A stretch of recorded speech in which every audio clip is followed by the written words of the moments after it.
Let us now cut across live to Mukhtar Abbas Naqvi, who's addressing the press conference on this matter.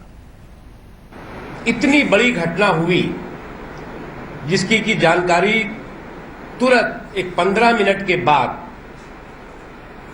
हमारी party के नेताओं ने, हम लोगों ने आपस में बात किया और बात करके होम मिनिस्टर को, डिफेंस मिनिस्टर को तत्काल जानकारी दी और जानकारी के साथ ही उन्होंने एनडीआरएफ की टीम और भी सेंट्रल फोर्सेस जो भी इस ऑपरेशन में लग सकती थी वो तत्काल भेजी गई। 10 से ज्यादा एनडीआरएफ की टीम अभी रात भर उसने काम किया है। खुद होम मिनिस्टर राजनाथ सिंह जी 1 बजे रात तक मुझसे भी बात हुई और यहां पर जो ऑफिसर्स इस काम में लगे हुए हैं उनसे भी बात करके उस पूरे के पूरे ऑपरेशन को मॉनिटर करते रहे।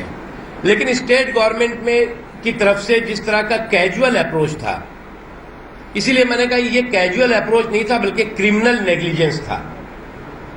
और स्टेट गवर्नमेंट की तरफ से ना तो सेंट्रल गवर्नमेंट से किसी तरह की रिलीफ और रेस्क्यू ऑपरेशन के लिए मदद मांगी गई और ना ही उनको इंफॉर्मेशन दी गई।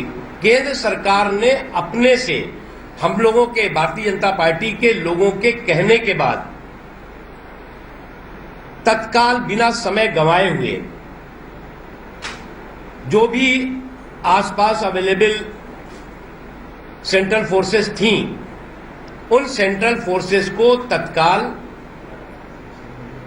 घटनास्थल पर रवाना किया। मित्रों,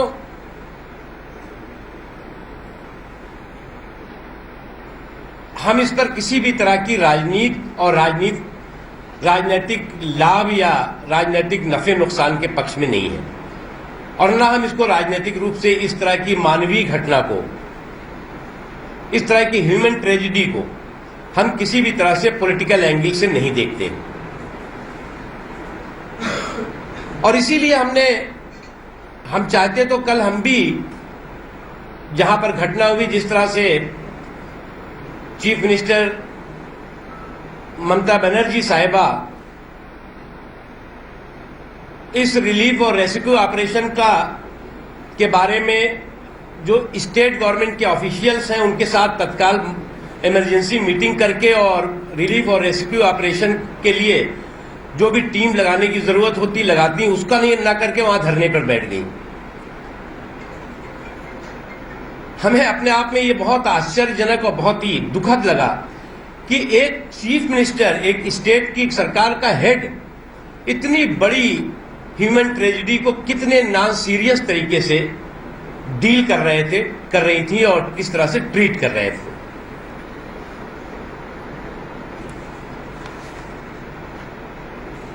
अब उसके बाद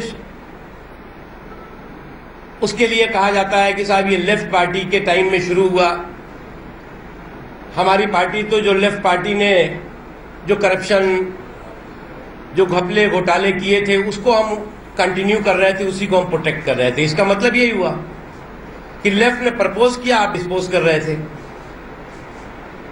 तो ये जो लेफ्ट का और टीएमसी का करप्शन नेक्सस है वो एक्सपोज हुआ है और it's a clear case of the corruption. और